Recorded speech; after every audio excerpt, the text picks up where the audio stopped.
This conference will now be recorded.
Relating to the agenda. Mr. Mayor, Yes, I'd like to make two adjustments to tonight's agenda.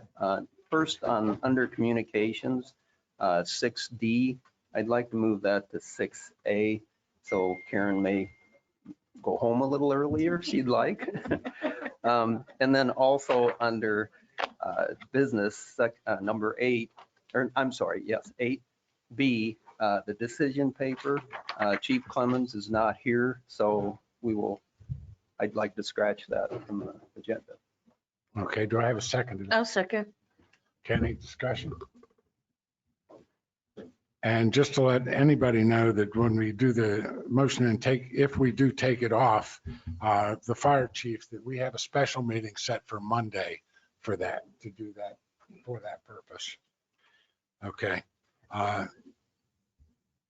If we're ready for a vote, Mr. Stanley? We're voting on both motions or just one motion at a time? Both. Both, yes. Holder? Yes. Keating? Yes. Cracklaw? Yes.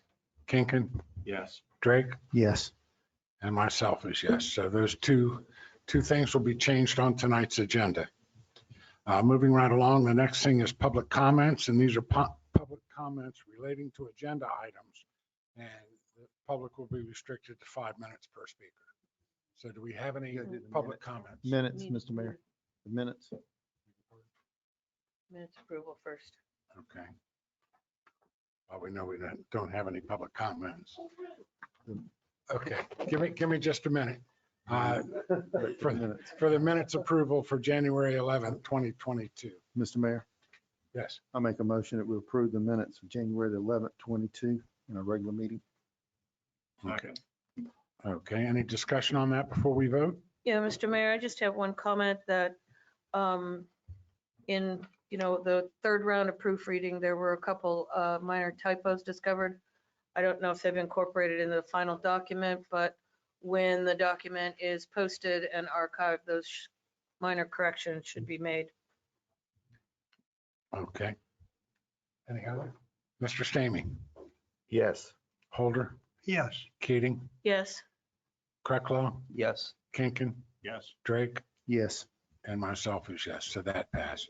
Now we'll get back into the public comments.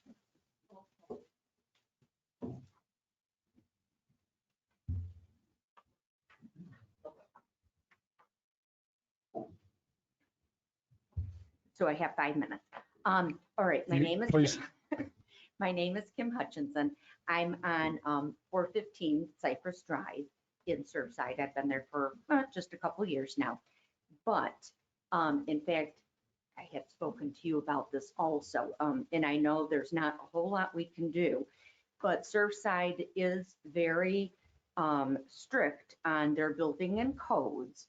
And there is a property on 510 Cedar Drive in 11th North. And I just find that very offensive because we are a family beach. And I don't care who you're for. You could be Republican, Democrat, Independent. But I think when you say offensive things, and I don't know, I think you know what I'm talking about.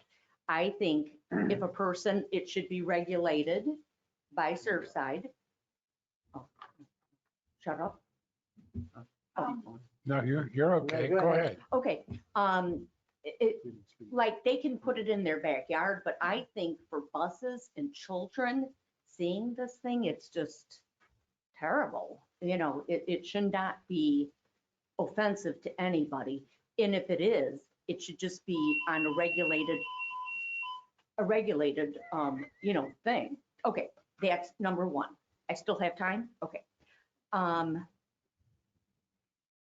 There are a lot of houses going up and I think that's wonderful. However, I do think that the house size should be in proportion to the property size. I was trying to have an addition put on my house and I was not able to because they said for drainage and this and that, I wasn't able to. So these ginormous homes are going up. There's one on Cherry, it looks like a museum. And that one on Third, it's monstrosity.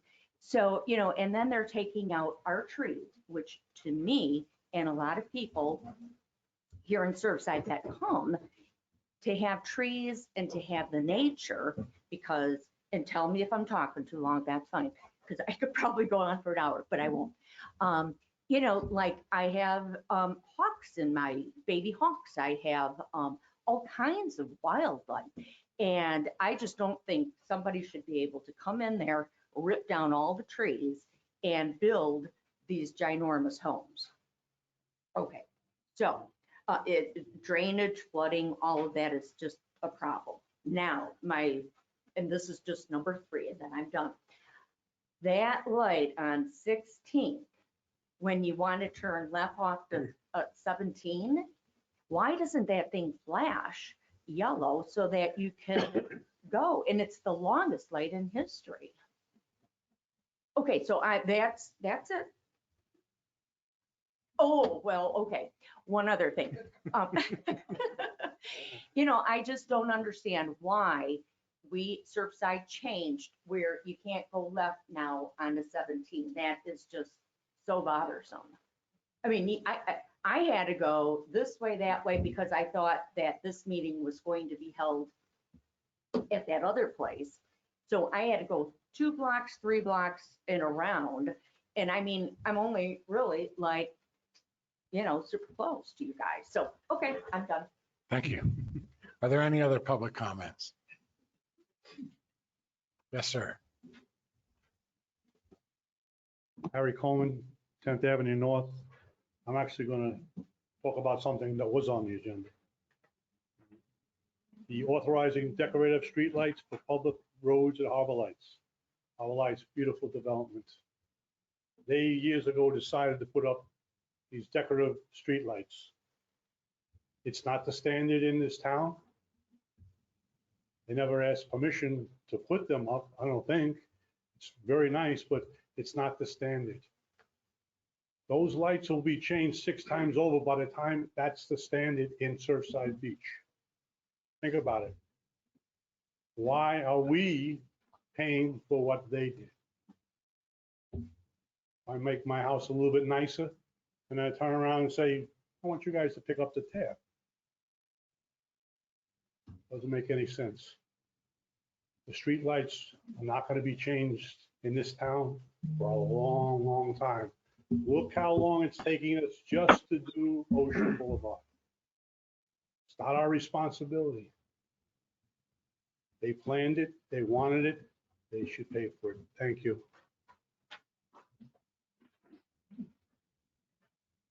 Are there any other public comments?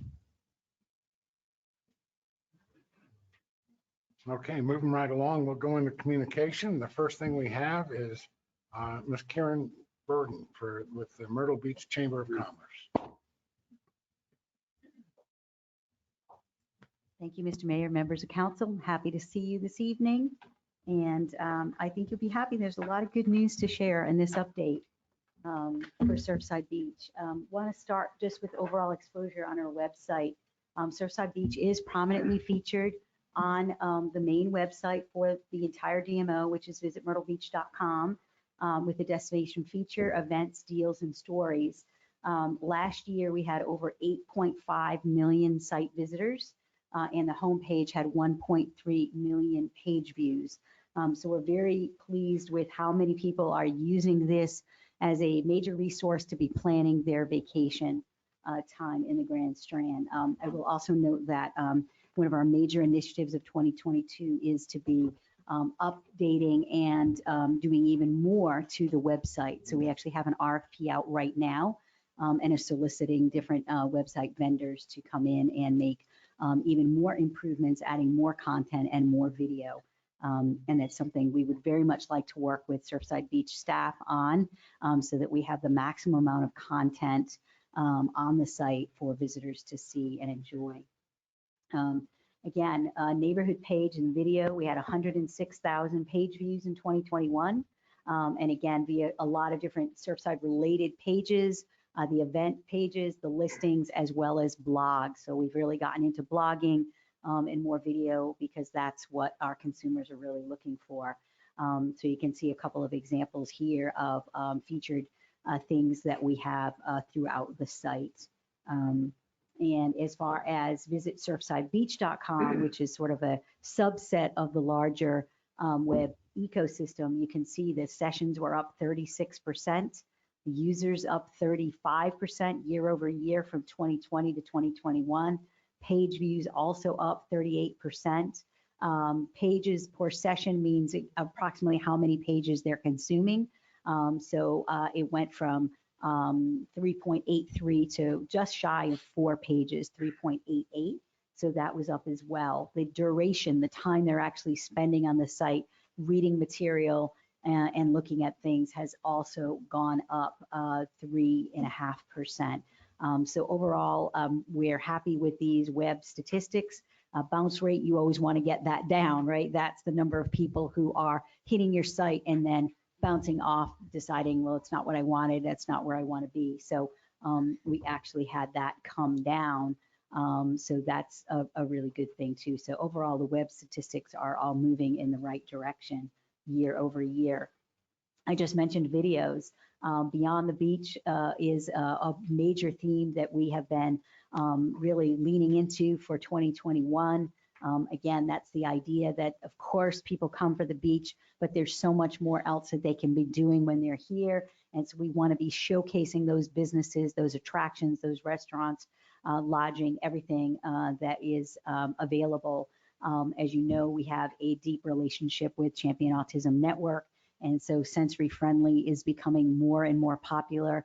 Surfside Beach was one of the first in the nation, and now the Grand Strand with Surfside leading the way, but now Myrtle Beach and North Myrtle Beach and Horry County all being designated, meaning they've gone through a process to be officially designated as sensory friendly destinations is very important.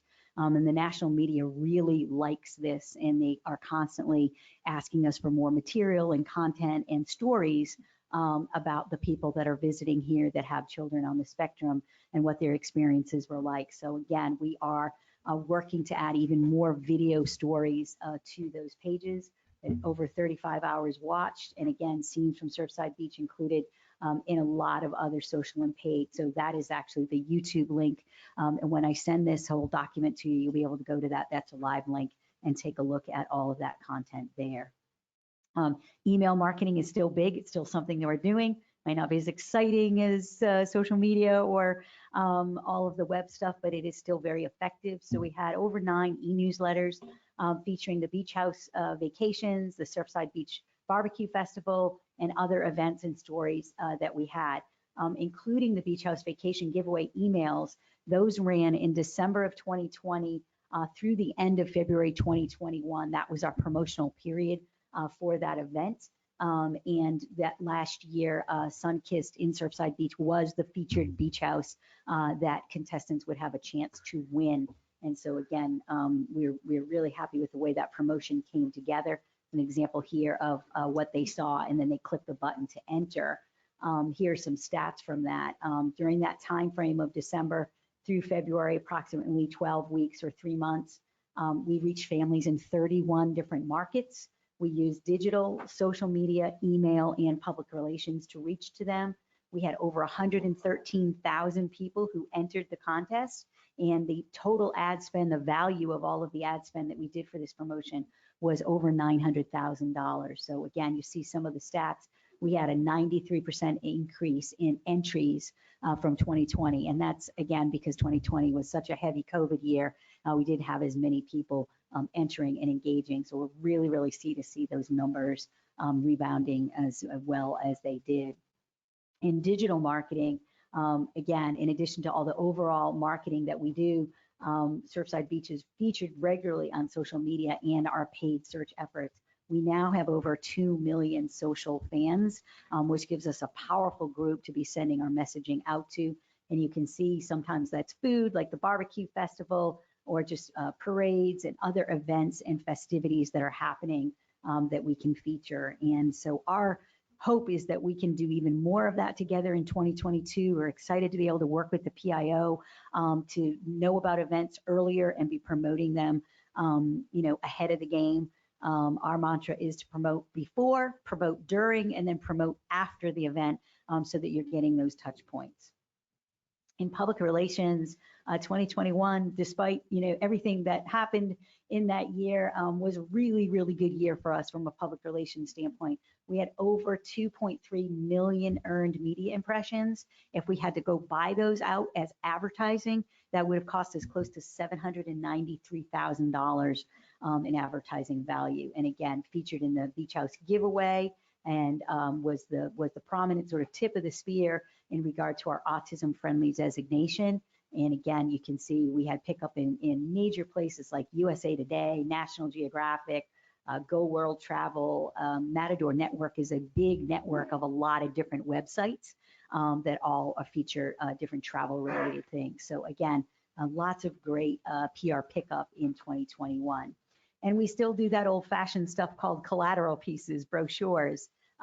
So in addition to those are some of the things we've done in years past. We did a digest guide, which is the smaller, more pocket guide, so women can put it in their purse. It's like a little bit easier to carry around. We also still produce the hardcover in-room guide that goes in the hotel room. So when people check in and go to their room, they see that nice glossy hardcover magazine that again features a lot of businesses and restaurants. And that's really important because that gets them spending, going out and doing more and bringing more economic impact to us. We enhanced and created a new digital guide for those that didn't want a hard copy. We did still have some challenges with not all of our hotels having their collateral racks up in their lobbies due to COVID, especially in the early part of 2021. That got better as the year went on. So we decided to make a digital brochure so that people could, from the website, click on that and then download a PDF and keep it on their desktop or on their iPad, again, to be looking. And then the newest thing that we did for the holiday season is we printed 100,000 holiday guides. And this was, again, to showcase everything that families could be doing during the winter months, which is a lot. And again, we really needed to get that message out because people feel like, or are under the misperception that there's not much going on in December. And we wanted to change that perception and show people all the different parades, light shows that we have, the entertainment we have, just all the overall festivities. So those people who come in the summer might also be tempted to come and see us during the winter time, where we can certainly use the business at that time. So the overall estimated value of all of the Surfside Beach marketing for 2021 ends up being $1.7 million worth of value. That is if we were to buy that on the open market. So some of that was paid, like the promotions of the $900,000, but then a lot of it also is called earned media, like the public relations value, and again, the value and worth of the 2 websites and the emails, as well as those things that we did in publications. So again, generated 9.3 million impressions, and the worth of that was $1.7 million worth of advertising promotional publicity.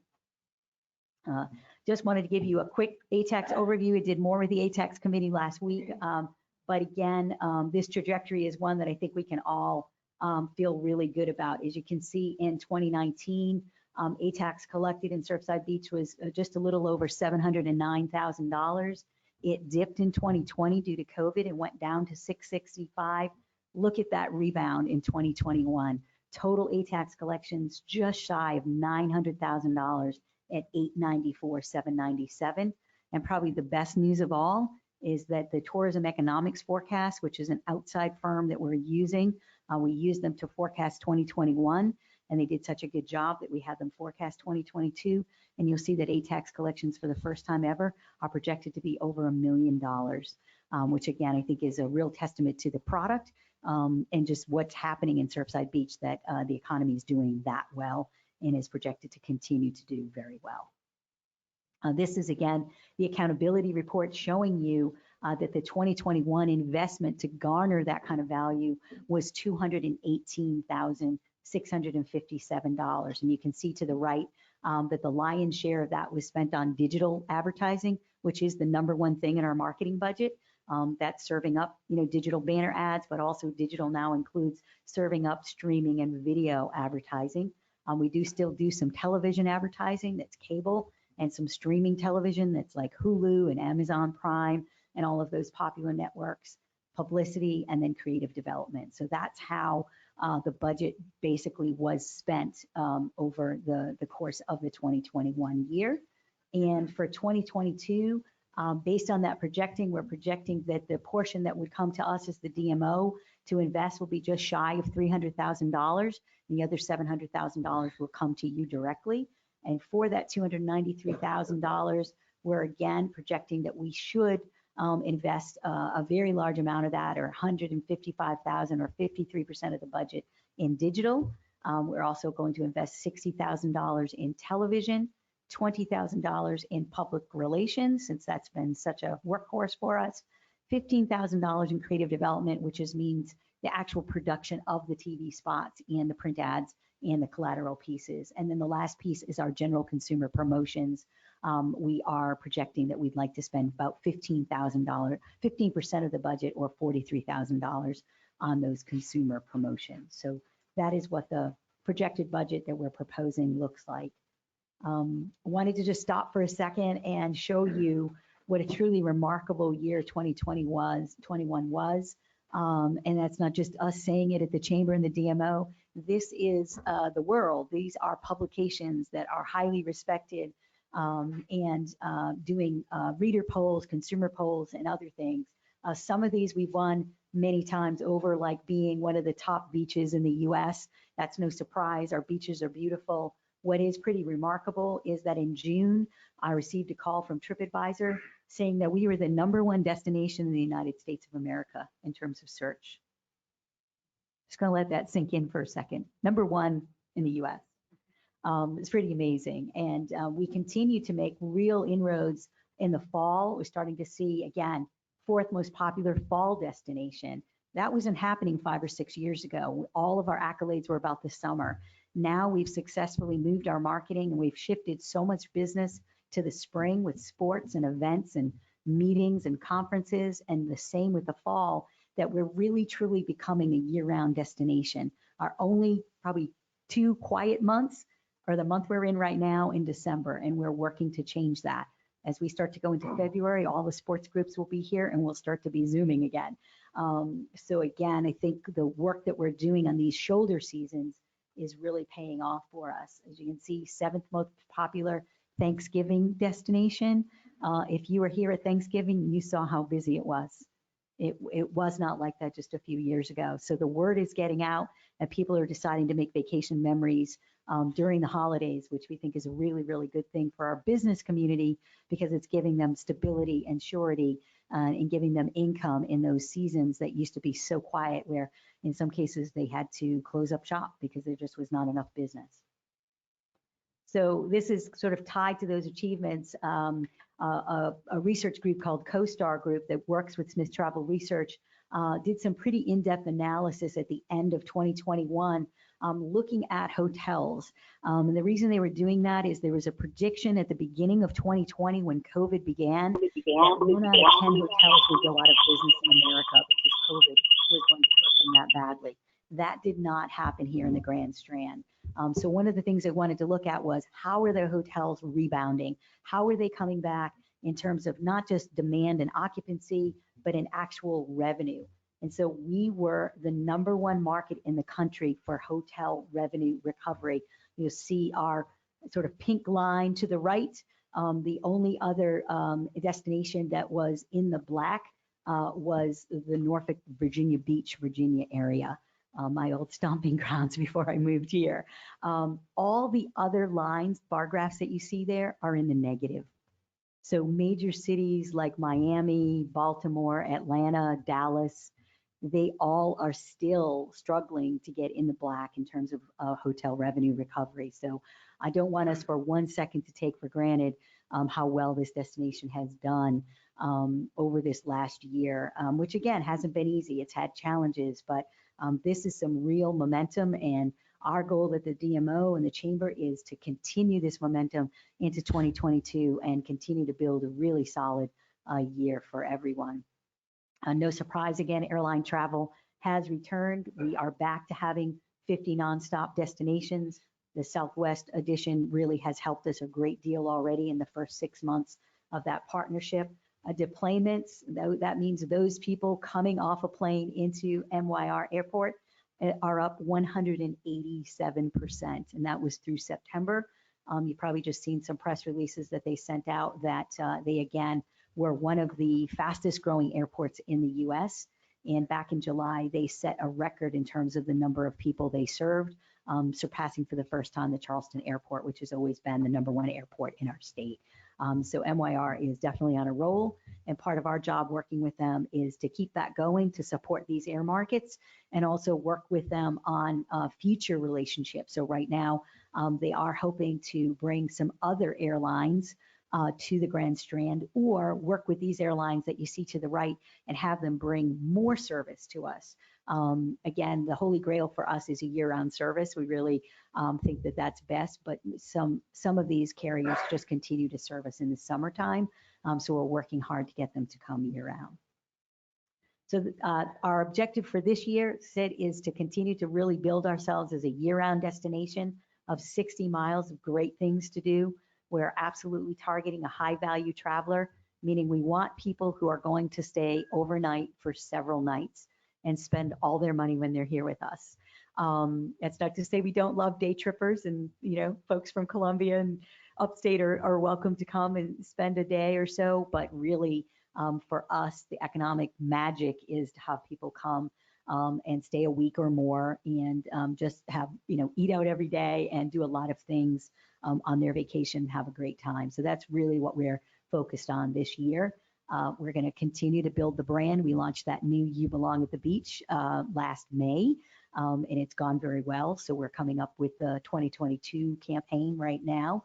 And again, we really led recovery in 21. Our job now is to not give back market share to Virginia Beach or Daytona Beach or Panama City Beach. We really want to, again, lead destination recovery and make sure that we are the beach destination that they're all chasing in 2022.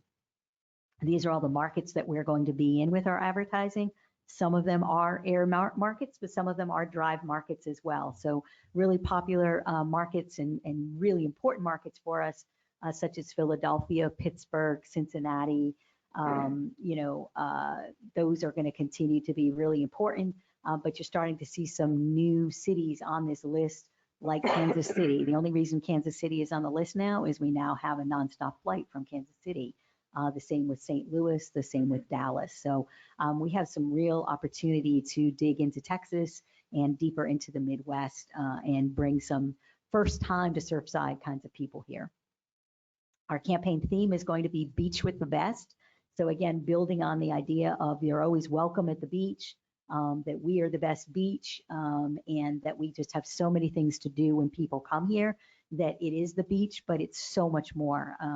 there's only so many hours that you can spend on the beach. We want people out on the golf courses. We want them out shopping. We want them, again, taking advantage of everything that we have to offer them. So these are some of the graphics and some of the lines and images. We're going to be doing another photo shoot. So we will be here again in April, taking more photos of the beach and taking more video, as well as capturing more culinary. That's one of the other things we're really going to be looking at, is taking more video and photography of all of our restaurants, so we can really be promoting that heavily. This is what our messaging calendar looks like. We're at a point now where we never really go off, which is a good thing, because we know that if we turn off advertising for a couple of months, it takes a long time to sort of build back up to those levels. So we start with our brand creative in January. We go through all year. The same with our air service support, the same with public relations. And then we layer onto that some extra bursts of promotional ideas like Beach with the Best, which will break this spring and into the summer. Again, we're going to have a culinary focus, and we all want to be doing more with a music focus through this summer. So more to come on that. But again, we have a full calendar, and we plan to be advertising 52 weeks in 2022, so that we stay top of mind and people don't forget about us. So that is really my presentation tonight, and I'm happy to answer any questions that you may have for me. Thank you. Mr. Mayor, just a couple, hopefully they're easy questions. Sure. At one time, we were told the visitsurfsidebeach.com was a domain name that Surfside Beach owned and maintained the content. It seems yeah. that's not true. That's surfsidebeach.org. Yeah, but I was a different told, I site. was specifically told the visitsurfsidebeach.com was also owned by the town and managed by a contractor with the town. So clearly that's not true. That is, No, we don't. We update the entire site, but the specific aspect of Surfside Beach has been being done here locally, and then just in coordination with us. So again, content and anything that can happen, I don't know what the status is of that contractor. If you're still doing that, my understanding is that now that you have a PIO, we'll be yeah, working that should be directly the with him. PIO, right? Okay. And again, my plea to you all would be, please keep feeding us as much content as possible. There right. cannot be too much content, because not only will it go on surfsidebeach.com, it'll go up onto the larger domain of visitmyrtlebeach.com. Yeah, that was my question. Who's maintaining that feed of information to that webpage? So Yeah. we just need to make sure that Mhm. Robert that, is yes.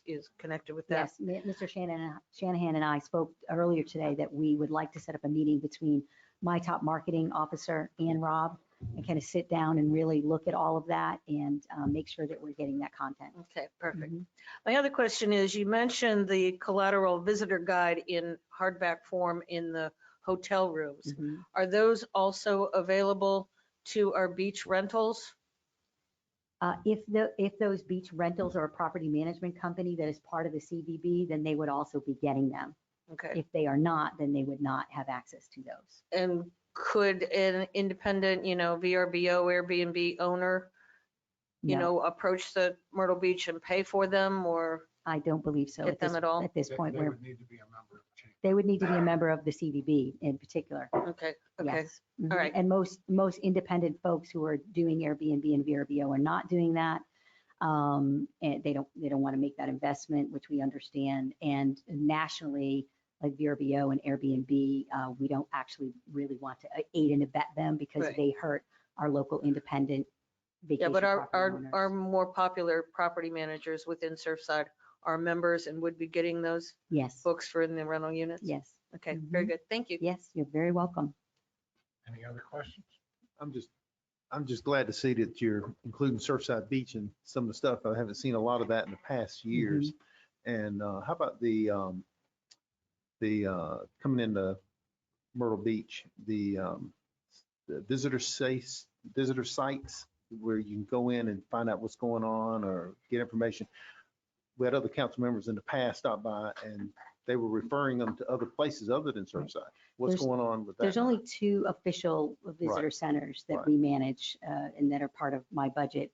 The one that's actually in the Chamber of Commerce building at Mhm. 1200 Oak Street, Mhm. and the one that's at the airport. Okay. All the others that say official visitor centers our timeshare companies trying Okay. to sell people timeshares. They're really not legitimate. We have looked at them. There's so many of them Mhm. that it would probably take me longer than my lifetime to get them all closed down.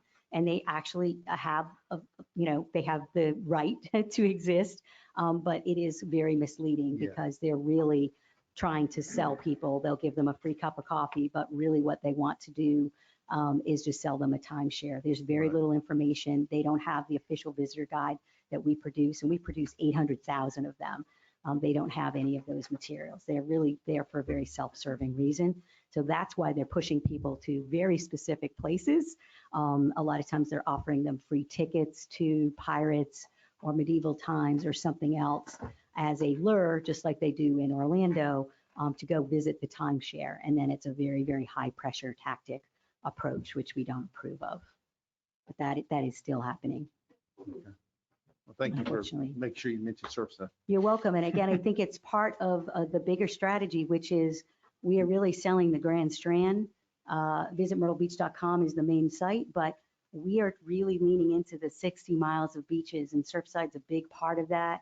North Myrtle Beach, Pawleys, Murrells Inlet. We want to sell and promote the entire area and be somewhat agnostic. If people love it here, which many do, and they want to stay here, we know they travel throughout the Grand Strand to shop and dine and so forth, and we encourage that. We want them to do that. So, you'll Right. see more. Karen, I just want to say thank you for the presentation. It was really good, and it's Thank good you. to see all of that. Thank And you.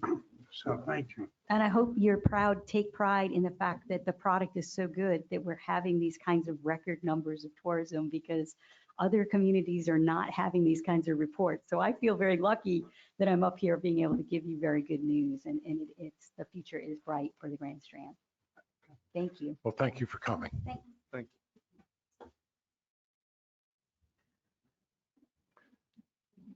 I know to disrupt you as I take down technology. That's fine. Take your time.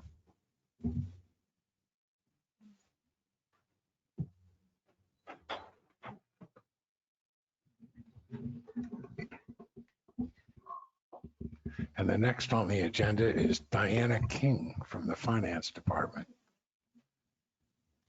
Tell us about the money. About the money. Karen told you all the good news. We have lots of good news, huh, Karen? Okay, this month I have 2 reports for you, November and December. They're both done 2 different ways, so we can see if we would like one way or the other, or a combination of the 2. But for November, the tax collections were $1 million from Horry County. General fund revenues before transfers were $1.4 million higher than last year due to the American Rescue Plan money.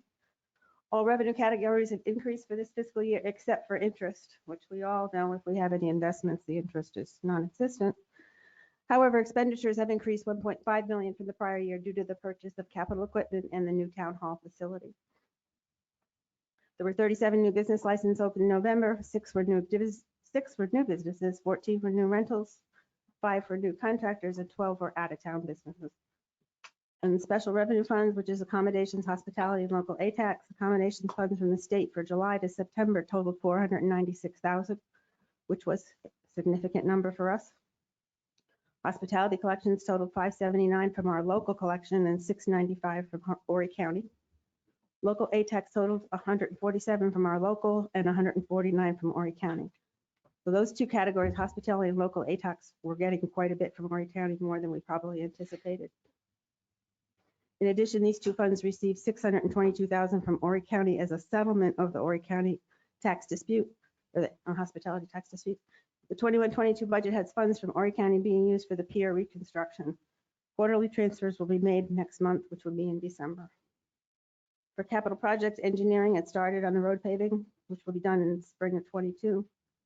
Stormwater utility fund, we're working on the Dogwood Swash, which at this time was not complete, but I believe now it is. In the enterprise, the pier and sanitation fund, the pier fund, the waiting reimbursement from FEMA, they are extremely slow at sending us our money. Imagine that, it's the federal government. Sanitation fund revenue from sanitation total is $681,000, which is the same price as last year. And with Lanier, which ended in October, the net revenue from parking was $135,000. So if you look at the pages behind it now, rather than doing just the pages that I do manually, with a lot of key punching, you'll see that there are reports that come right out of the system. They give you a lot of that, but they also give you a whole lot more. So if you go on the second set of pages out of the computer, page 2 of 19, you'll see in the middle of the page, it says the revenue from general fund is 2,914,000, which is the same as the number on page 2. And then general fund goes all the way to page 8 or 9, maybe. Yeah. And then it switches to the next fund, which would be sanitation. So for this, in this report, it says that the month we lost $860,000 for the month, which is correct. Or no, that's year to date. I'm sorry, no, through November for general fund. And then it just goes on and on with all the rest of them, which is the same numbers that are in my report, but without having all of the detail. Unlike if you go to the report for December, which is a little bit different. In December, I still did the written one, which I'll be happy to read so the public knows somewhat what's going on. For December, tax collections were 2.5 million from Horry County, which was beginning of getting our tax revenue. And general fund revenue before transfers is 4.5 million due to the 1.1 million from the American Rescue Plan. Expenditures total 4.9 million. And then we did transfers because December is one of our main months where we transfer money from general fund and all the other funds to the funds that need it. In this case right now, our biggest transfer is to the pier. There were 32 new business licenses opened in December. And the special revenue funds, accommodations, hospitality, and local aid tax, accommodations fund accommodations fund totaled 502,000 year to date. 496 was from the state and 6 from the sale of an asset. Hospitality collections totaled 638,000 from our local and 767 from Horry County. So you can see that the money we're getting from the county is just about equal to our own. Local aid tax total 154 from local and 157 from Horry County. And the quarterly transfers will be made in December. They will go from the general fund to the pier to capital projects as budgeted. Capital projects fund, we're just going to do the road project in the spring. Stormwater utility fund, where the swash was finished. I believe we're going to make the payment in this week. Enterprise funds, the pier, we're waiting money from FEMA. That'll be my standard line. We're waiting from FEMA. Sanitation, operating expenses were 739 on revenue of 816, and the Lanier is done, but we're still collecting parking revenue. So we still getting a little bit of money in December for parking revenue. But if you go to the next page, which, I didn't do November, but we'll just do December for the pier. If you go to page 2 of the December report, my thing about the pier, so you all know where we stand. We've made 16 payments now to consensus. In January, we made a payment of $820,000. The month of November, we made a $387,000 payment. So if we go down on the left-hand side, we say that the cost we paid for the pier so far is $7,578,000. And if you go next to it, it breaks it out by how much was the pier, how much was the building for the total. So for the pier itself, we paid $6,795,000. For the building, we've paid $715,000 for a total of $7,511,000. And then we paid interest on the loan, $66,000 for a total of $7,578,000. That's what we paid so far. You go over back to the first column again. The grant is $9,000,009. Remaining to come we can get on the grant is $3,395,000. Total funds available are the $18,242. And if you go down to the bottom, it's what we've paid out altogether, what the total projected cost is, which is the far right column, $17,689,000 for the pier. What we expect to have to pay. Unknown for things that could come out. But for December, that would be what I would present to you. And then the other pages are just out of the computer. A lot of numbers if you're not an accountant. You will notice on page 1 of 8, there's the budget amendments for the building. Right in the middle of the page, you see the key for all of this is the right-hand column at the very bottom should be how much is left. We're at 6 months into it, so they all should be 50%. But if you look at the administration department, they're in the hole 225%. But that would be because of the building. We haven't put the $1,850,000 for the building in yet. So they're way over budget by 225%. But if you look at all the rest of the departments, they're all mostly under 50, which is a good sign that everybody's sticking within their budget. So the loss in general fund was $39,000. Sanitation, it's $876,000, and that's profit. The pier has a $500,000 profit. A-tax, we got our money in, so we have a net $135,000. Hospitality is $445,000. And the one that we're really taking money out of right now is the local accommodations tax. We had a huge buildup, but we have been using that money for the pier. For the stormwater fund, Dogwood Swash was not budgeted, so that would need to be put into there. And on our capital projects fund, we're no longer getting the Horry County Road money, which was budgeted, I think, for $120,000 until that lawsuit is settled on whether we all will continue to keep paying our $50 road fee. A lot of information, too much information. Any thoughts, any comments? Mr. Mayor, I just have one question. You know, and I'm glad you mentioned that we need the budget amendment for the building, and that's a significant one. But it seems to me that we also had the additional budget item for the police vehicle for PFC Pinto and SIF, K9 SIF. We've got the new approved command vehicle for the fire department. And I think there were a couple others in there. Is it typical for us to wait till the end of the year, or should we be processing those budget amendments as they're approved so that we have a more accurate accounting of where we are with our expenses in these monthly reports? Is that something we should really try to get caught up on? I probably will get it caught up. We don't, the accounting rules don't say you have to do it either way, but I think it would be clearer for all of you if we do it. I just haven't done it yet, but I probably will do it for the next meeting. Okay, great. Thank you. Any other questions? Great job. Well, you got to decide which way you want the report now, guys, I like which the means you have second- to read it. I like the second one. Because the pier was right there, top of it, and had it. Well, maybe there's another format we can do and see if we can highlight something. And maybe that way, maybe we could try one more rendition and see if we can come up with something. All righty, thank you. Thank you. Thank you. Next on the agenda is the fire department report. Mr. Mayor, Council, Shanahan staff, and our great citizens and business leaders, good evening. This evening, I'm presenting the quarterly report on behalf of Chief Clemens, who's not here tonight due to COVID. Start with here, before we get into the quarterly report, as all of you know, we had a significant fire next door at Ocean Lakes this past weekend on Sunday morning. Surfside Beach and Horry County were dispatched to a possible structure fire. Upon arrival, first arrived units found two well-involved two-story structures. Second alarm was eventually hit. We received additional resources from Myrtle Beach. A third alarm was requested, and we received a unit from Myrtle's Inlet Garden City. There was a total of over 70 firefighters on scene. Only one person received injuries, but was treated on location for smoke inhalation. It was not transported.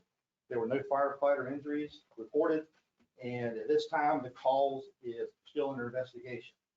This incident shows a great magnitude of how important it is with all our departments working together as a great team, coming together to stop any further damage or any life loss at this location. First units on the scene from Horry County and Surfside Beach did a phenomenal job. They kept the fire to the homes in the area. 11 homes were affected, 2 were a total loss, but there was no loss of life and did not exceed that area. So those first arrived units did a phenomenal job. This time of the year, our state fire marshal's office, doing the safety, our state fire marshal urged South Carolinians to be fire safe during the upcoming winter months. State fire marshal urges citizens to especially be careful this time of year when utilizing space heaters in their homes.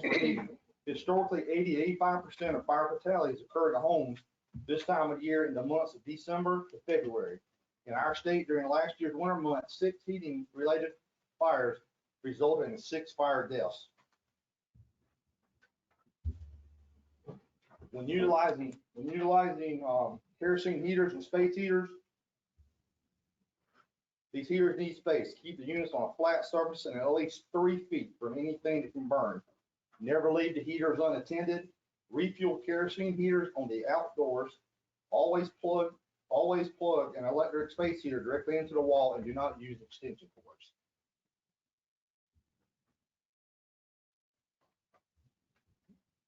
The operations activity for the second quarter, which ran from October 1st to December 31st of 2021, Surfside Beach ran 398 calls, which was up from the previous quarter from July to September by 7% and an increase of 33% from October and December of 2020. The next line shows the call for a 5-year review. In 2017, we ran 1,901 calls. In 2018, we ran 1,650. In 2019, the calls dropped drastically due to the call response regimen being changed in the CAD system and what we were dispatched to. In 2020, it was 1,068. We all know that was the year of COVID. And last year in 2021, it increased back to 1,332. As you can see here on the next section, incident types and response times, we're still working on this with Overy County. We'll have some further information at a later date. And our fire prevention activities, completed fire inspections, moved over to the quarterly section. It was in the wrong section on year to date. It should be under quarterly. Completed inspections were 20, re-inspections were 15, new business inspections were 7, and public education events were 1. Any questions so far? The quarterly report, the information below is a reflection of the second quarter activities. I continue to work with the staff on outlining our work plan, and I have provided you with the latest version of our project tracking document. My goal is to use the document to track our progress, deliverability, reinforce, and align with the fire department and the town's goals, objectives, and share information with the council and the community. Surfside Beach staffing authorized career departmental staffing of 9 personnel.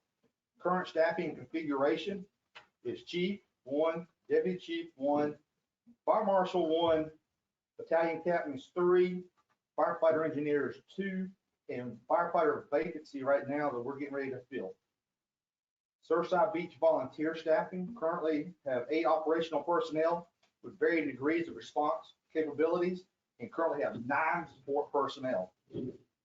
Surfside Beach part-time staffing, we continue to rely on part-time personnel for the staffing of Rescue Engine 56. Currently, we have 11 people qualified to staff operational units. We have a consistent number of 3 to 4 part-time staff that assist with doing this. The majority of part-time staff work for other jurisdictions, other departments around the area. Rescue Engine 56, we continue to have issues and are working with our manufacturer representatives to mitigate these problems. A meeting was held with all stakeholders to discuss ongoing problems and solutions. It involved Surfside Beach Fire Department leadership, the fleet management, the REV group, Farrar, and Safe Industries. Follow-up meeting will be scheduled at a future date, and all issues will be passed on. Training continues to be a priority of all members. Currently discussing how restructuring the way the career staff and volunteer members participate in training in order to complete required hours. We can complete shift work training, technology with Target Solutions, full day Saturday training we'll have quarterly, and jurisdictional partners. We'll go with Myrtle Beach, utilizing their training center, training with Overy County, also training with Myrtle's Inlet Garden City. We have a training facility that's located in Myrtle Beach, Station 3, which is above us, and we also have a training facility in Myrtle's Inlet Garden City we participate with doing our live burns and training there also. We've completed 712 hours of training through Fire Academy related classes that have been taught here at Surfside Beach. And just put a note to that, we've been approved for 7 more classes to be taught between February and June. And they range anywhere from Firefighter 2 to our Driver Operator series. This will help prepare our volunteers and other members for possible future hiring or future promotions. I want to thank the council for their support in the approval of the deputy chief position, full-time fire marshal position, and the approval of the command vehicle for the fire department. We really appreciate the support that we have of you, ladies and gentlemen, sitting here. It means a lot to us, and it means a lot to the morale, and it means a lot to the safety of the town. Or to get organizational staffing model, the successful models, developing the model status for personnel deployed and response times, explore additional staffing beginning with the primary staff of the unit and building a model that incorporates volunteer members, part-time members, and expansion of service to the community. The budget grant opportunities will be a critical part of the immediate and long-term staffing model planning. This was supposed to be presented tonight, but as you stated, this will be put in place, I think, in a workshop on Monday. The project tracking document, which you have, the successful monitoring of the fluid documents that will update of every executive leadership team meeting that we have. Highlights of this project include a staffing plan, health safety plan, revised mission statement, and write a vision and guiding principles for the department and the town. Create performance measures, update all SOPs, monitor NovaPad in the cost recovery program, a training plan, create an orientation program for new hires, ALS enhancement, advanced life support enhancement, volunteer recruitment and retention, capital improvement plans on apparatus, station, and equipment. And at this point in time, we're waiting on our review for our ISO, so we can work on that and see what we need to do to make sure we keep our ISO ready. Mr. Mayor, Larry, just one question for you. Yes, ma'am. We talk about the ongoing issues and working with the manufacturer rep for Rescue Engine 56. What's the nature of those issues? There are issues from leaking to electrical to body issues with the paint, the doors. A lot of stuff was actually not noticed or not seen in the beginning. We have started mitigating this back in May of last year, and we are moving forward with the representatives. And from my understanding, and Chief Clemens could assist us more, I did receive an email from him saying the Rev Group, which is the owner of Ferrara, is picking up the cost of all issues we have with apparatus. Okay, this is our new engine that we recently just It's bought, 2 years correct? old, Yeah. right? Yes, ma'am. Yes, sir. Yeah, that's what I thought. Yeah, this brought to my attention And a what was the little while cost of ago. that vehicle? I'll roughly say estimate around 650,000, give or take 10,000. We've So been it meeting didn't with have a them. 36,000 mile year warranty? Yeah, they have a 3-year warranty on it. It's actually a 2-year warranty. We purchased the extra 3-year warranty. So they are picking up the cost on everything. I understand it does not take place at the time it's out of service. And that's something that the chief, the administrator, and all we are looking at and trying to mitigate as we speak.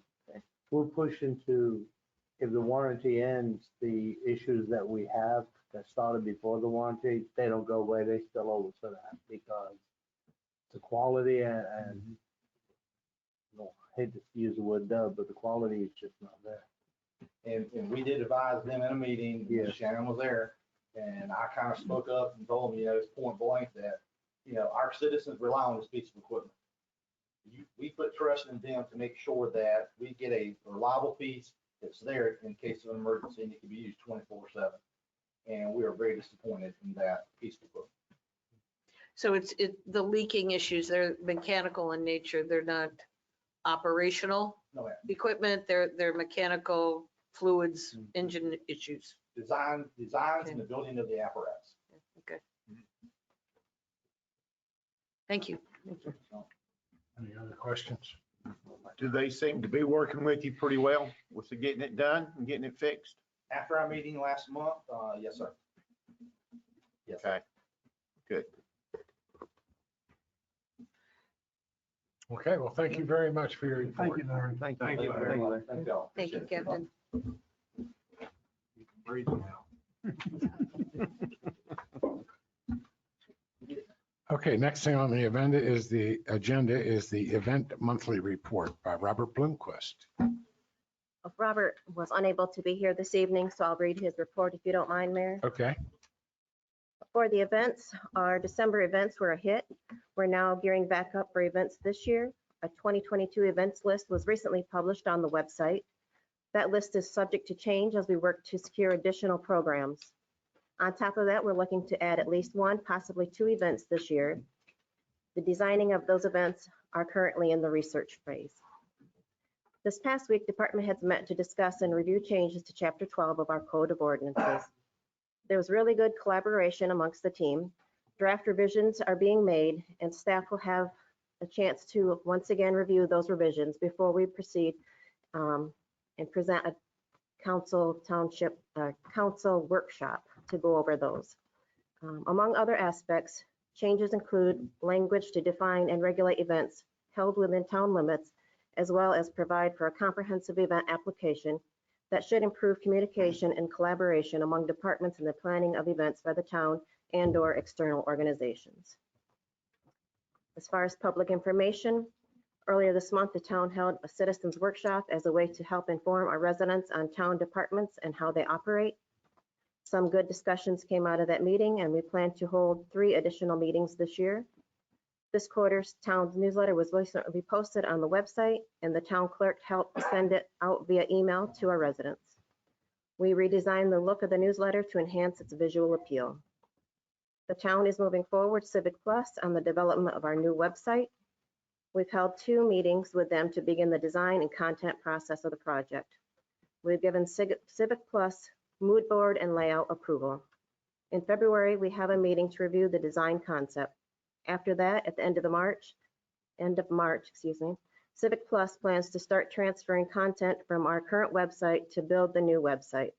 We're currently on track to launch in June. This past week, at the request of Chief Clemens, Rob met with leadership with the Surfside Beach Fire Department to discuss possible updates and changes for their page. Okay, thank you. Anybody have any questions? Of course I do. Mr. Mayor, Rob's not here, so be easy on her. hopefully easy.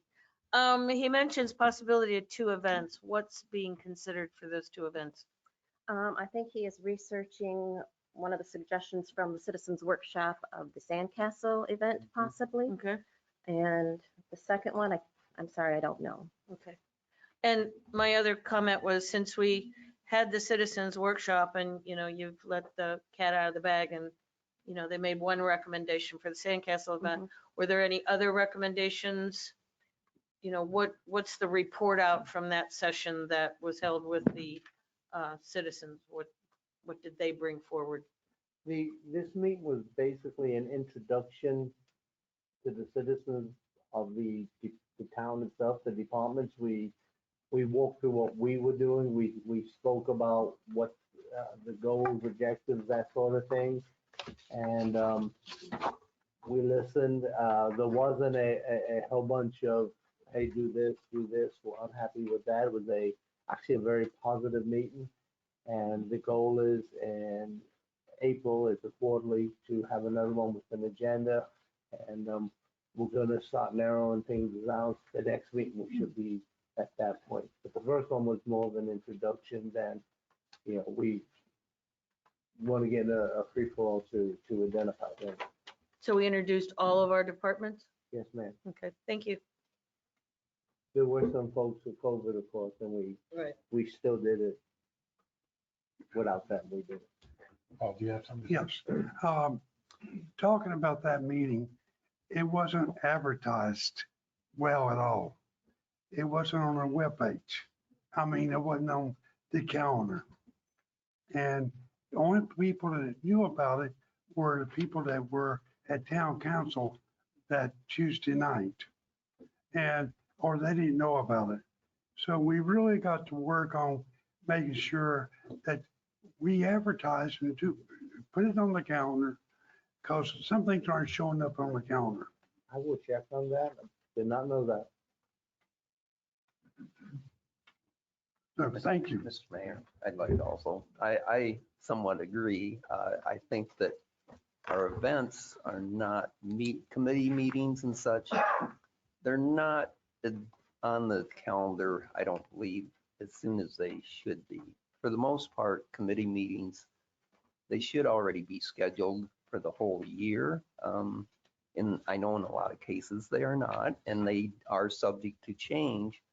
But I think on each committee page on our website, and maybe this will be rectified when we get the new website, but I think there should be a schedule of when meetings are scheduled. Yes, sir. Just a suggestion. Any other comments? Okay, moving right along. The next thing is well, there is nothing under discussion, so we'll go to the business section. And the next thing is the second reading of ordinance 22-0944, authorizing decorative street lights for public roads in Harbor Lights neighborhood.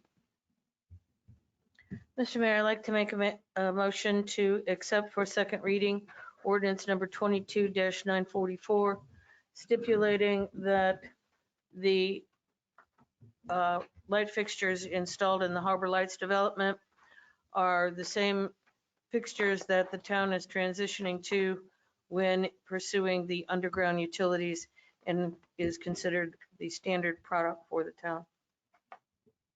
Do I have a second on that? Second. Okay, discussion. I'd like to make sure that everybody understands that this is going to become a permanent light fixture in town. So if you have any problems, according to what I'm reading, if you have any problems with your lights or anything, call the town and complain and get a new street light put up. Get the decorative lights put up instead of the old ones, because it's a standard light now instead of our old lights. This is going to be our standard. So if you have problems with your standard lights that we have now, you want a new decorative light, complain to the town. Mr. Mayor, Yes. the way the ordinance reads is, and it references that it's a standard product as we pursue the transition to underground lighting. So complaining to the town and, just capriciously wanting a new light fixture in your neighborhood or in your yard is not an appropriate course of action. Mr. Mayor, Yes. what they're talking about in the line of trying to get uniform in the lighting is again with Ocean Boulevard and the other lights. And those lights are available still. It's in Harbor Light and along Ocean Boulevard. Some new ones were put up right down from my house on 2nd Avenue this past summer. And the homeowner paid for those himself. But the street lights that we have everywhere else would not be that is the norm. The above norm would be if it's underground. It's Cindy mentioned. Okay. Any other comments before we vote? Mr. Stamey, No. Mr. Holder, No, Keating, Yes. Crackle, Yes. Pinkham, No. Drake, Yes. and I'm yes also. So that did pass 4-3. And next thing on the agenda is public comments, and these are public comments about town services. Are there any other public comments? Any public comments?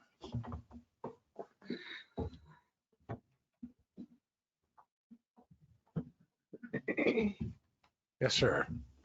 I'm Dodge, 8th Avenue South. I'd like to thank the fire captain and the Myrtle Beach Chamber of Commerce for knowing what the name of our town is. I called town hall yesterday and the answering machine says, "Thank you for calling the town of Surfside." That ain't right. We're the town of Surfside Beach. Some of you people up here say Surfside all the time. That is not the name of our town. Our town is Surfside Beach. The Chamber of Commerce knows that. The people that live here should know that. Shame on you.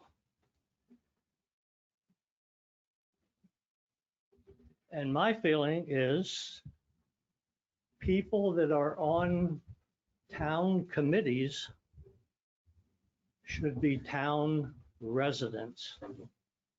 They have no somebody out of town has no vested interest in the town.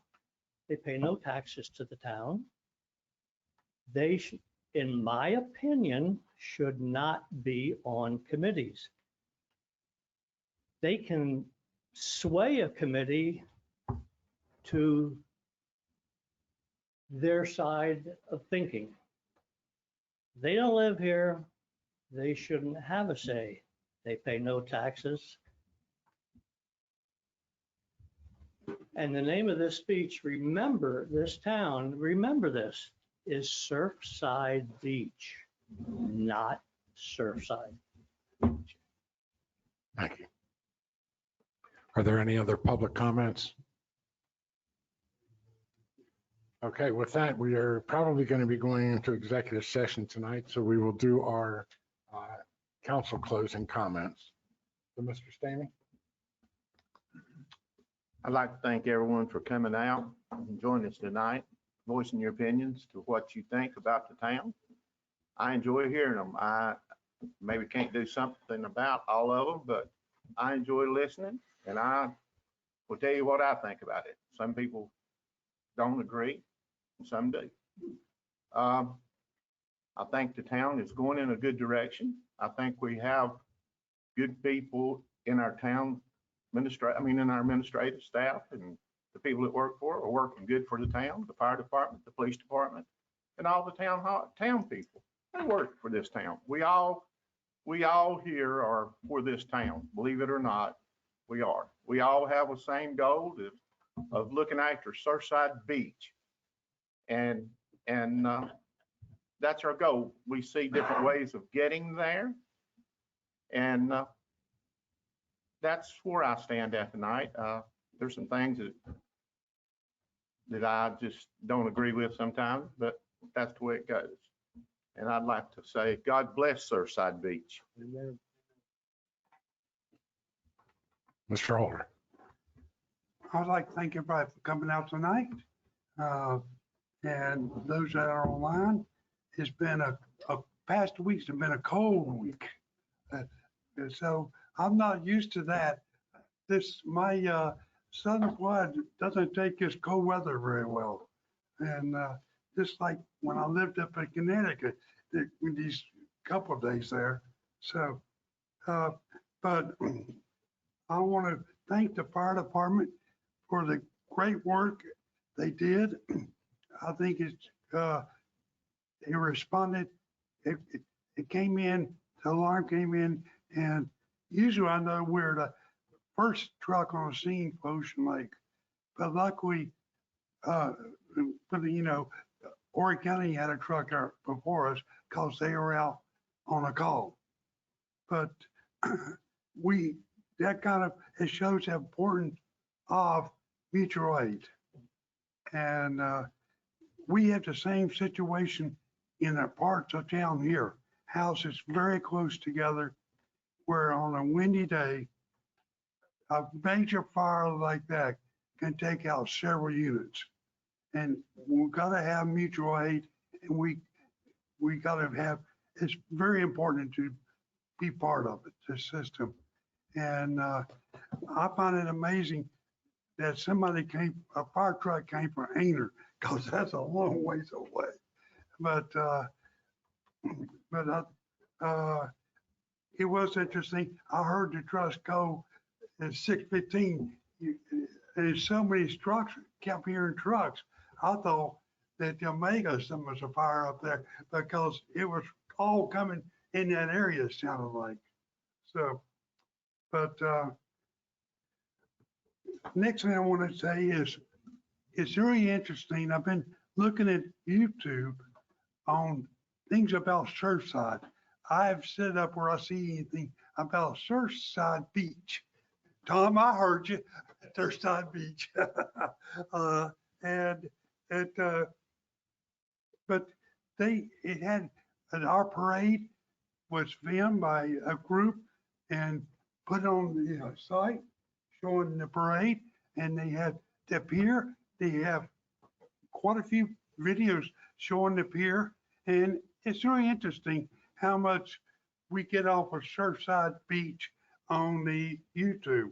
And I know a lot of people go to YouTube when they're looking at an area, looking at anything they can see on it.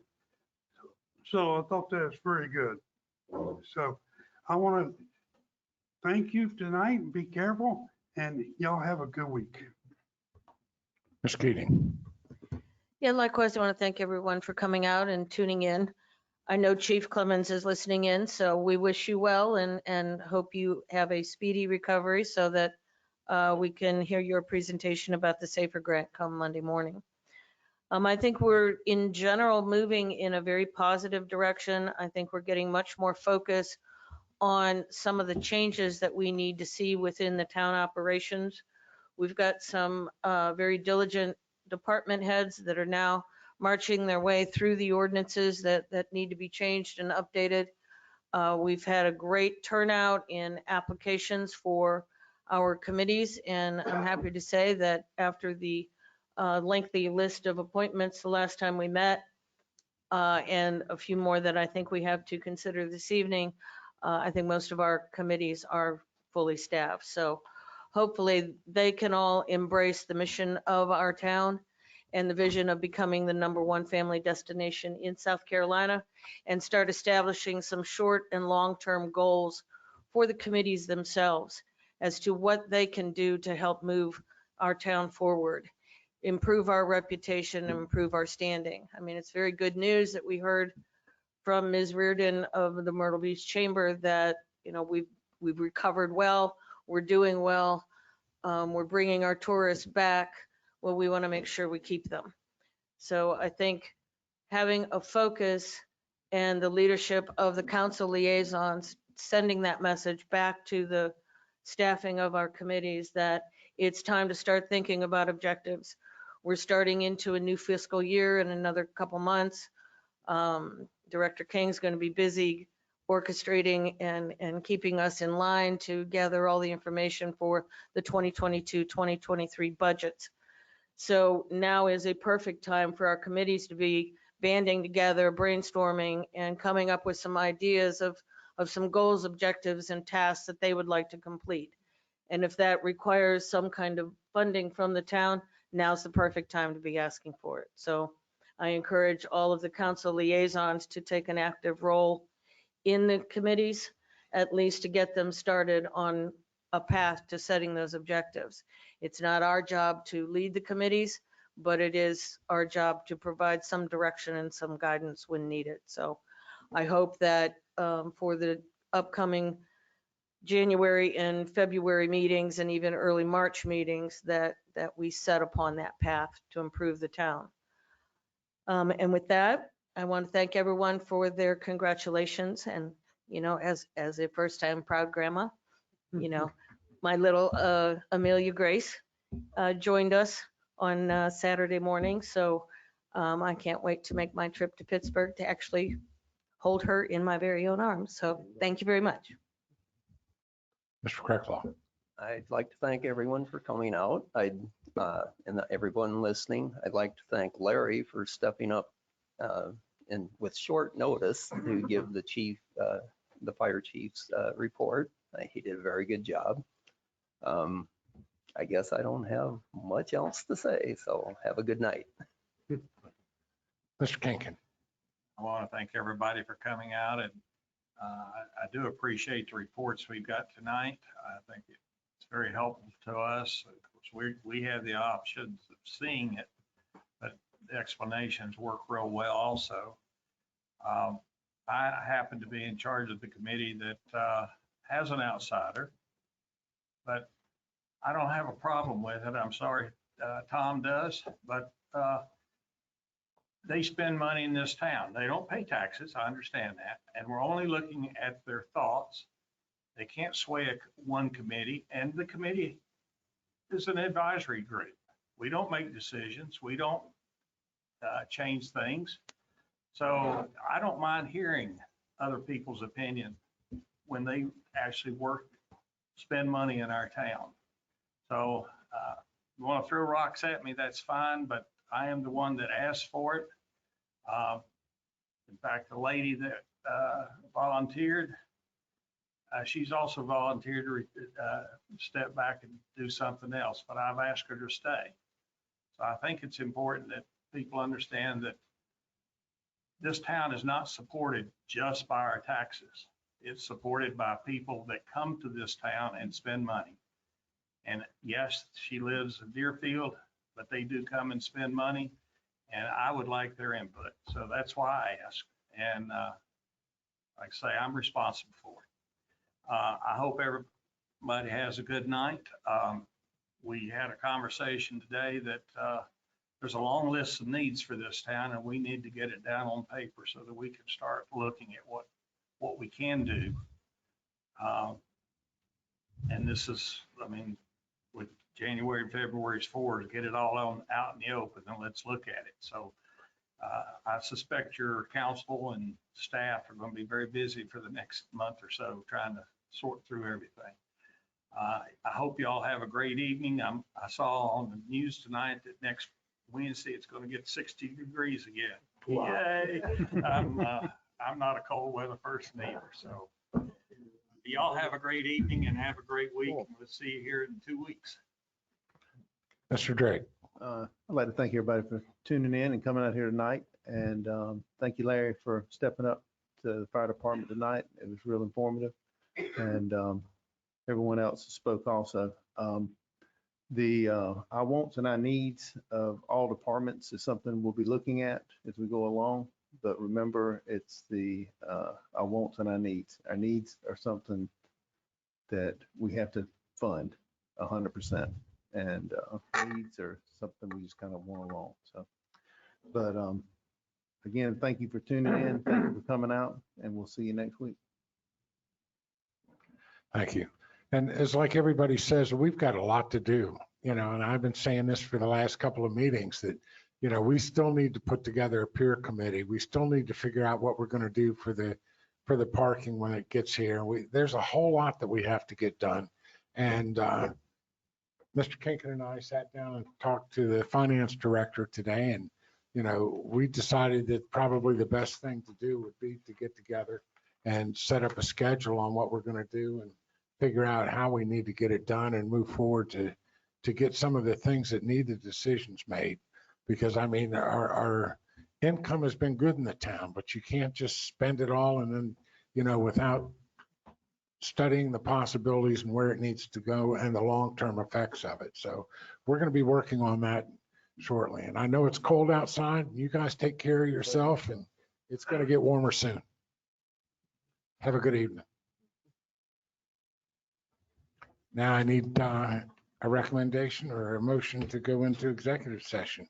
Mr. Mayor, I make a motion to convene an executive session pursuant to the Freedom of Information Act, Section 30-4-70A1, to discuss potential appointments to the remaining Surfside Beach committees.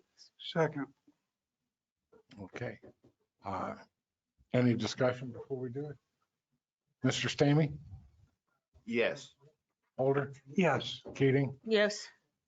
Yes. Greco? Kinkin? Yes. Drake? Yes. And I'm yes. So with that, we will be going into executive session. And everybody is free to wait until we're done. We'll come back in. Thank you, Larry. Appreciate it. Good job. Thank you very much. Thank you, Larry. Appreciate you.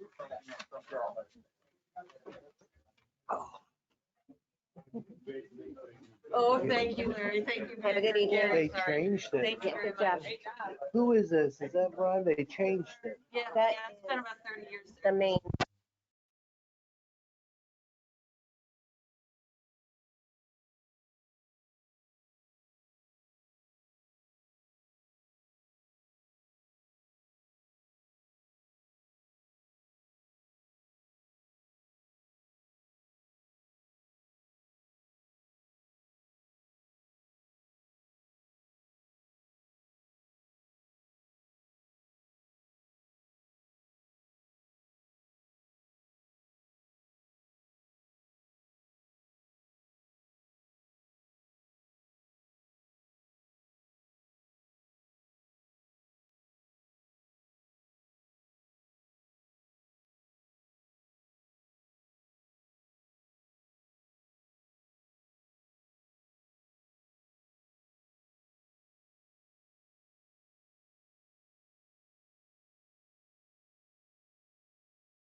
Questions relating to executive session.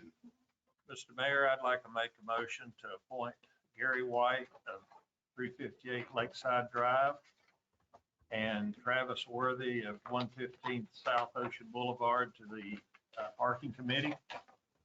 I second that. Okay, any discussion? And the only thing I'll say is that will fill the 2 vacant positions that are in the parking committee. So with that, let's vote. Mr. Stamey, Yes.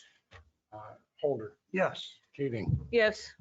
Huckrow, Yes. Kinkin, Yes. Drake, Yes. and myself is yes. So those 2 people will now, from now on, be on the parking committee. Mr. Mayor, I'd like to make a motion to adjourn the meeting. Second. All those in favor? Aye. Aye. This meeting's adjourned.